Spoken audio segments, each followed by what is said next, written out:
మా మైనంపల్లి హనుమంతరావు అన్న ఆదేశాల మేరకు బోరబండ నుంచి ఇప్పటికీ ఒక 1 వీక్ నుంచి అన్ని డివిజన్లు తిరుగుతున్నాము.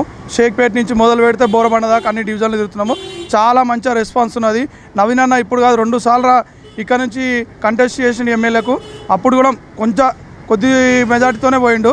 అదేవిధంగా కరోనా నుంచి మొదలు పెడితే ఇప్పటి వరకు కూడా కరోనాలో ఇంట్లో నుంచి బయటకు వెళ్ళకుండా ఉండకుండా నవీన్ అన్న చాలా ప్రజలకు, పేద ప్రజలకు అంతా సాయం చేసిండు. మాగంటి గోపీనాథ్ 3 సార్లు ఎమ్మెల్యేగా ఇక్కడ ఎన్నుకున్నాడు కాబట్టి బస్సుల నుంచి మొదలు పెడితే ఎక్కడ కూడా డెవలప్మెంట్ ఏం లేదు.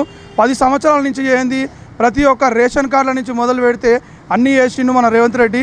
అదేవిధంగా మా ఏవైతే పథకాలు ఉన్నాయో ఆ పథకాల నుంచే నవీన్ అన్న రేపు గెలవబోతున్నాడు. ఎగ్జాంపుల్ ఒక్కటే తీసుకోవాలి. నేను మా గౌతమ్ నగర్ డివిజన్ నుంచి వచ్చిన. గౌతమ్ నగర్ డివిజన్లోనే మా 65 నుంచి 70,000 ఓట్ల నుంచి 45-50,000 దాకా మేము రేషన్ కార్డులు చేయించినాము. అది ఎవరి ఘనత అంటే ఒకటే చెప్తున్నాం మేము, రేవంత్ రెడ్డి ఘనత, కాంగ్రెస్ పార్టీ ఘనత. ప్రతి ఒక్క పథకాలు అందరికి అందాలన్నా, రేపు మనకు ఇందిరమ్మ ఇల్లు రావాలన్నా కూడా హైదరాబాద్లో నవీన్ అన్న ఓటేయాలి. నవీన్ అన్న ఖచ్చితంగా గెలవబోతుండు. ప్రతి ఒక్కరు అందరూ ఓటేయాలి.